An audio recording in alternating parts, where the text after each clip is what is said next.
ukuri ni kwiza niko rumuri nyago rusayangana rukayobora niko zuba ryiza ribonesha hose muco mwiza w'amakungu yego yego yego yego ma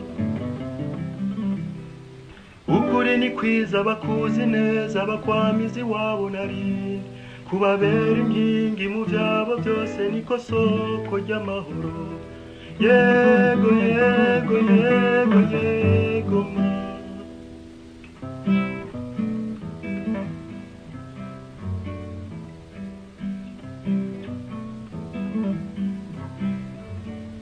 ukuri ni kwiza yego yego ukuri ni kwiza mu bantu niko kugorora amajambo niko gutomora ikiyago niko kunywanisha abagenzi kukumvikanisha imiryango yego yego yego yego. Au troisième mandat était l'aboutissement d'un contexte dans lequel nous étions.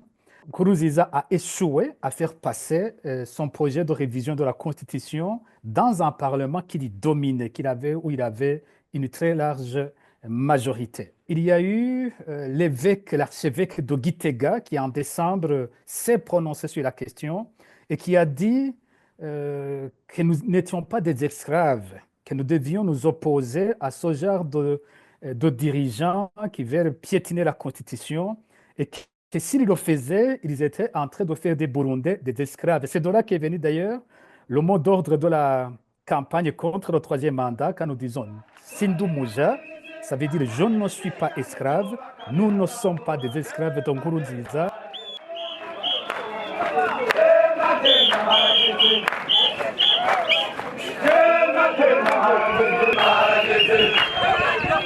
Et bien sûr, nous avions vu venir cette tempête. Arakat Burundi, nous avions alerté, dénoncé, documenté. Et le pouvoir en place piétinait de plus en plus les libertés fondamentales et tout opposant devenait une cible. Mais au lieu de baisser les bras, nous avons redoublé de vigilance. Nous savions que rester silencieux face à l'injustice équivalait à devenir complice. Et ce que nous avons vécu en 2015 n'est pas arrivé par surprise. C'était le fruit d'un long processus de dérive autoritaire contre lequel nous nous sommes relevés non pas par intérêt personnel, mais parce que notre conscience nous l'impose.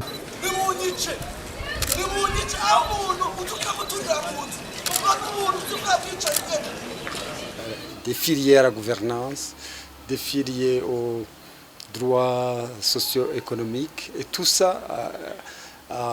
En plus de ça, la décision du feu président Pierre Nkurunziza de briguer un troisième mandat, un mandat qui était illégal. Tous ces défis nous ont été à l'origine de soutenir le mouvement à le troisième mandat.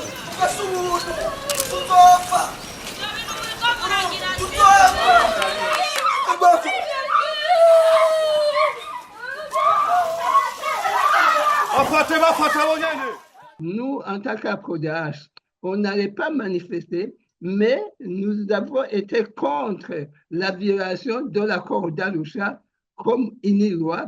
Or, toute personne, comme je l'ai dit, toute personne élegée par la loi. Alors, si vous violez la loi, vous méritez une punition.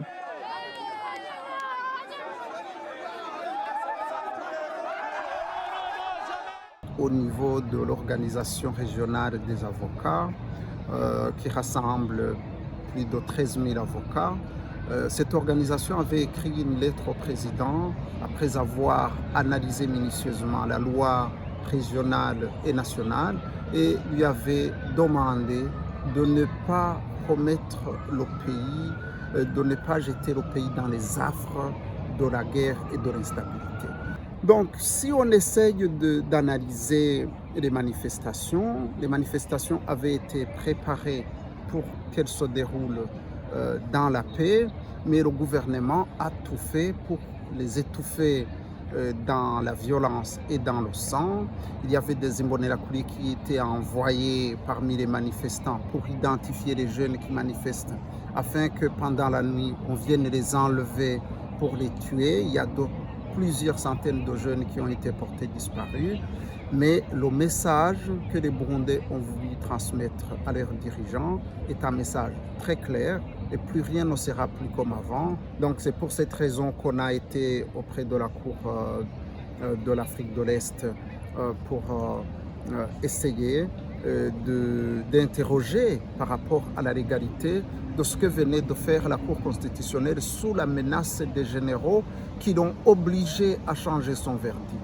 Vous vous souviendrez que le vice-président de la Cour constitutionnelle, après avoir participé à une séance de délibération du 30 avril, qui avait rejeté la candidature de Nkurunziza, il a subi des pressions, tout comme les autres membres qui avaient délibéré, et qui l'ont poussé à fuir le pays. Les autres qui n'ont pas eu la possibilité de fuir ont été obligés de changer leur verdict pour avoir la peau sauve. Donc, on se disait que dans un État qui a adhéré à la communauté de l'Afrique de l'Est, qui est battu autour des valeurs, que ce n'était pas possible qu'un régime terrorise la Cour constitutionnelle, refuse les recommandations ou les décisions de l'Assemblée nationale. Donc, depuis le mois de juillet, nous avons fait une bataille juridico-judiciaire auprès de la Cour est-africaine.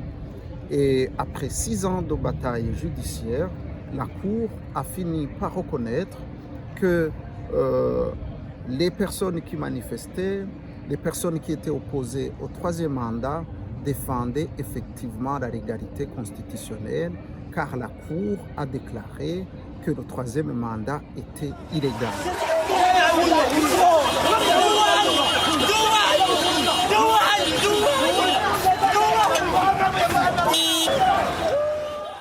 Les femmes burundaises ont fait preuve d'une bravoure vraiment remarquable. Et je crois que c'est une expérience de vie, c'est une expérience que toute femme qui a participé à ces manifestations gardera pour toujours. Et je crois encore une fois que les femmes qui se sont mobilisées, nous toutes avions raison.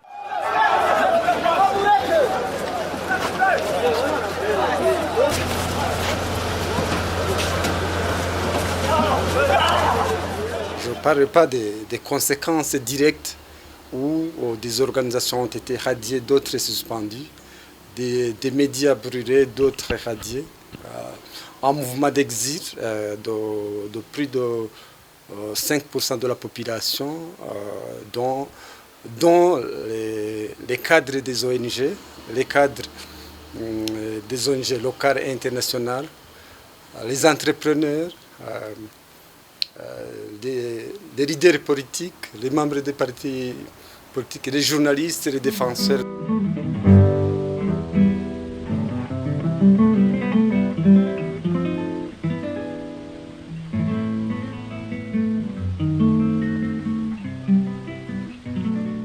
Ce qui s'était réellement passé, c'est que le régime a profité de cette attaque des camps qui n'a pas été revendiquée pour régler le compte à ceux qui s'étaient opposés au troisième mandat de Nkurunziza. C'était le pouvoir à organiser une sorte d'épuration des quartiers dits contestataires du troisième mandat de Nkurunziza. Comme ce n'est pas une attaque revendiquée, on se pose toujours des questions sur l'organisation de cette attaque. Et quand on voit les retombées, les conséquences de cette attaque, on a cette impression que tout avait été organisé par les services de renseignement de Nkurunziza pour mater l'opposition au troisième mandat. La création d'OSS Torture Burundi trouve son origine dans les événements tragiques du 11 et 12 décembre 2015 au Burundi, au cours desquels plus de 150 personnes ont été tuées dans des exécutions extrajudiciaires massives perpétrées par les forces de sécurité dans plusieurs quartiers de Bujumbura. Au-delà de l'horreur de ces crimes, il y avait un autre facteur qui a motivé la mise en place de cette structure Burundi. C'est la quasi-impossibilité pour les organisations traditionnelles de la société civile de continuer le travail de documentation des violations des droits humains, étant donné que les organisations qui avaient initié la campagne Acte au troisième mandat étaient sous une pression extrême. La plupart de leurs leaders étaient soit en clandestinité, soit déjà en exil. ukuri ni kwiza niko rumuri nyago rusayangana rukayobora niko zuba ryiza ribonesha hose muco mwiza w'amakuru. Ont autorisé mon bureau à ouvrir une enquête sur la situation en République du Burundi. Le jour même où la chambre préliminaire a rendu sa décision, au mois d'octobre, j'ai informé le greffe que j'ouvrais officiellement une enquête sur cette situation.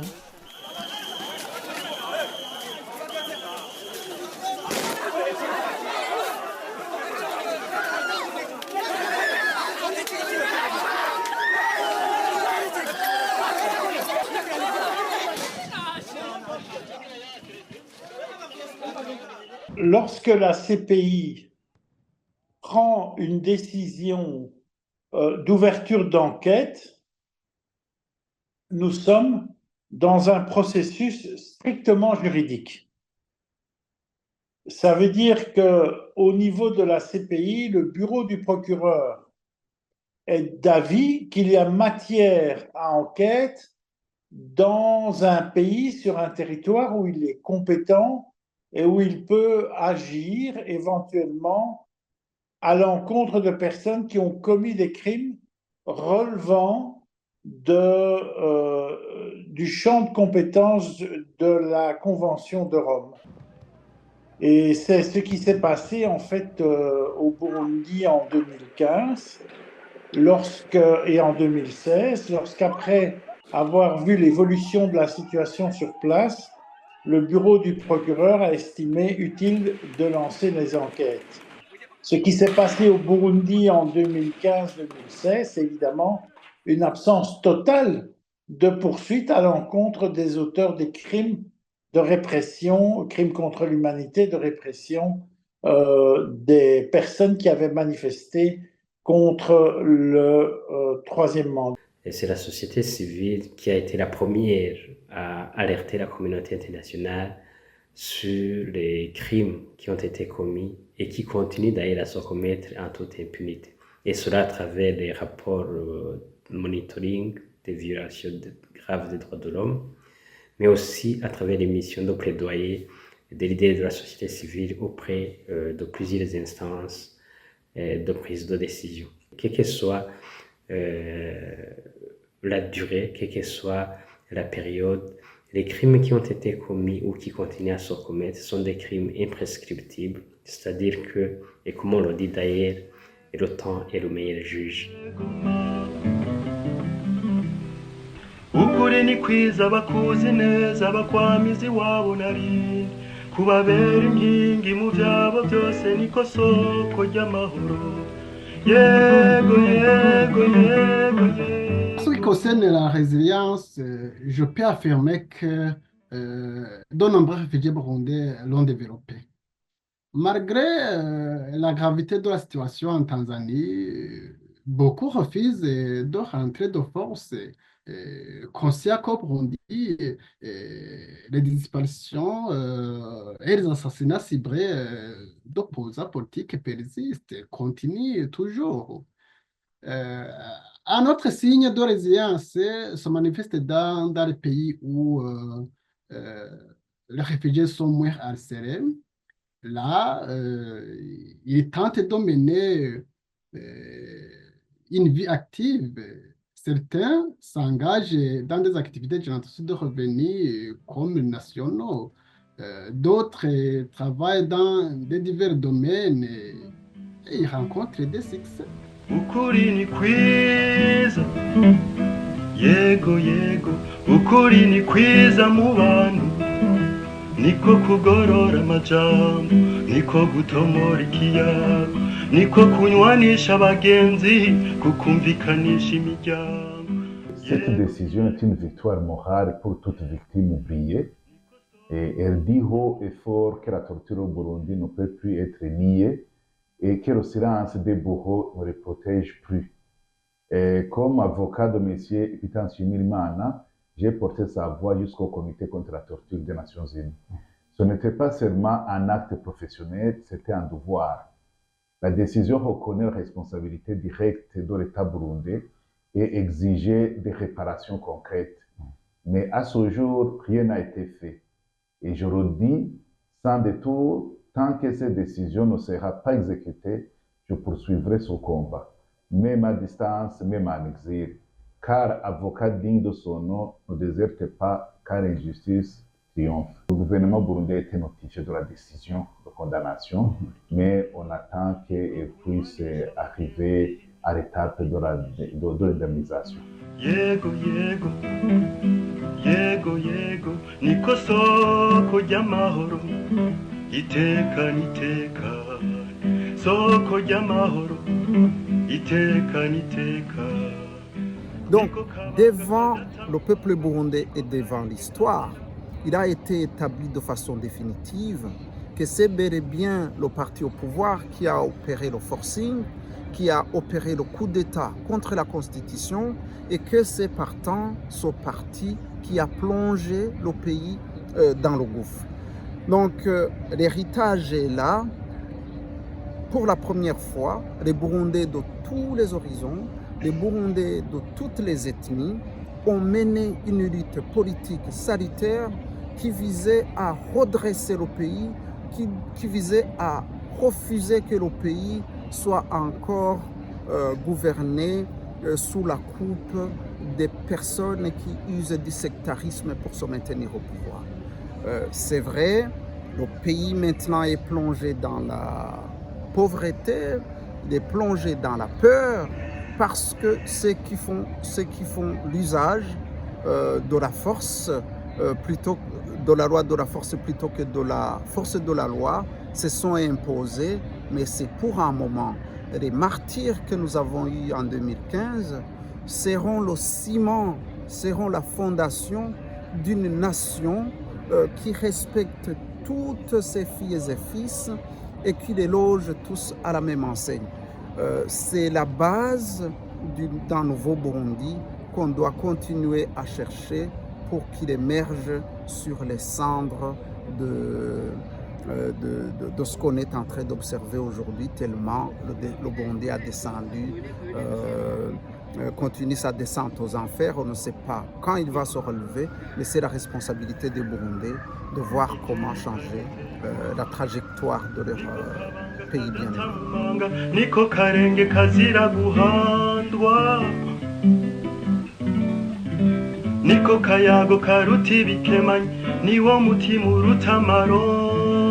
La Ligue TK, comme d'autres organisations, on a été soumis à une résilience active. Donc, là, je parle que nos collaborateurs qui sont au pays, on essaie d'adapter, qui sont vraiment de braves personnes, à voir comment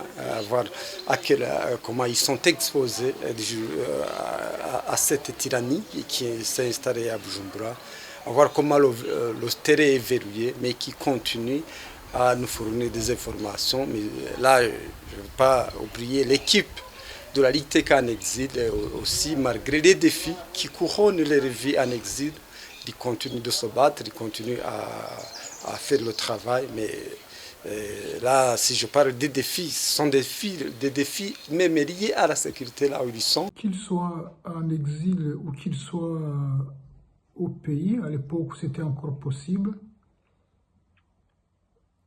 les médias indépendants ont continué à participer de manière significative et à contribuer de manière visible et énergique à la quête des Burundais pour un état de droit. Parce que l'état de droit est l'aspiration constante, prioritaire de tous les peuples du monde. Si vous n'êtes pas dans un état de droit, ça veut dire que vous êtes dans la dictature.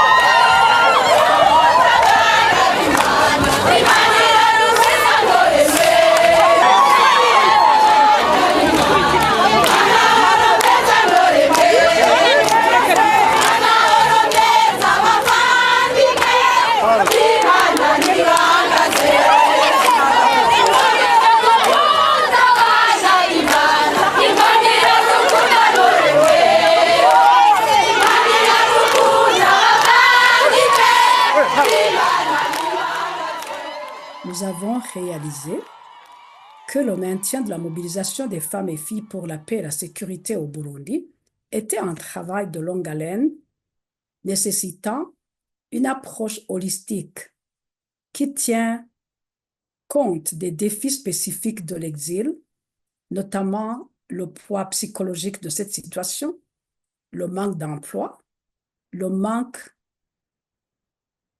de moyens nécessaires pour s'occuper de sa famille et pouvoir se permettre d'autres engagements, le fait que la majorité de nos membres n'étaient pas engagés dans le mouvement féminin au Burundi et qu'elles sont donc nouvelles dans la lutte pour les droits humains et la primauté du droit était aussi un défi. Notre force tient à la solidarité, la résilience inhérente aux femmes et à leur force collective. Bâtir et renforcer un mouvement de femmes en exil est un processus continu qui demande l'engagement, la collaboration, la solidarité, la cohésion, la résilience. Et c'est exactement par cette voie que nous avons réalisé qu'il est possible de créer une force collective puissante pour la défense de l'état de droit au Burundi et pour l'autonomisation des femmes.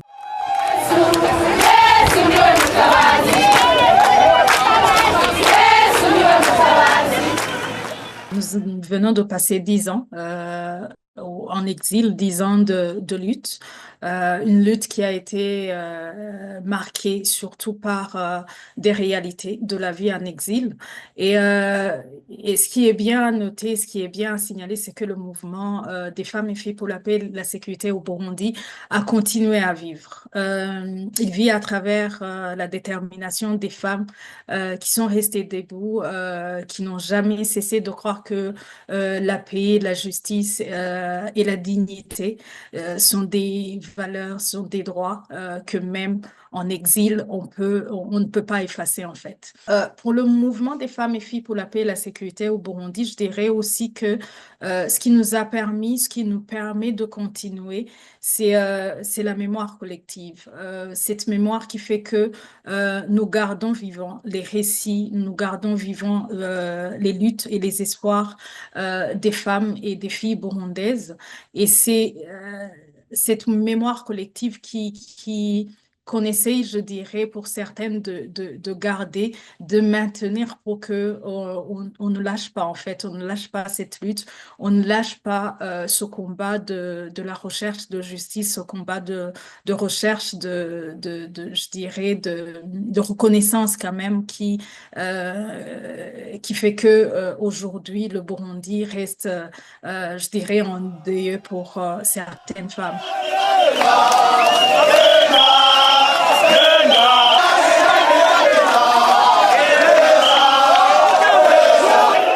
Le mouvement international de la jeunesse burundaise a été fondé à la suite de la crise de 2015, laquelle crise qui a été marquée par la violation de la Constitution d'un mouvement de contestation contre un mandat illégal et légitime, et un troisième mandat illégal et légitime que M. Pierre Nkurunziza s'est donné. Et cette crise a engendré pas mal de problèmes. Il a exacerbé les divisions identitaires, et il a causé aussi des effets économiques flagrants qu'on connaît jusqu'à aujourd'hui. Et pour ça, je crois que les jeunes en exil ont un rôle important à jouer pour avoir un Burundi paisible et prospère. Et il faut raviver l'esprit d'unité de mobilisation de 2015 qui a fait que tous les jeunes participent dans le mouvement Hart troisième mandat. Et pour le moment, il est aussi nécessaire que tous les jeunes se rassemblent pour intervenir par tous les moyens possibles, qu'ils soient des moyens légaux, des moyens légitimes et des moyens justes pour plaider ou pour lutter pour un retour d'un état de droit au Burundi. cette élite doit se mener sur des fronts essentiels. D'abord, il faut, sur le front politique, il faut plaider pour le retour d'un état de droit qui s'appuie sur les lois. Il faut plaider pour le retour de la justice équitable. Il faut lutter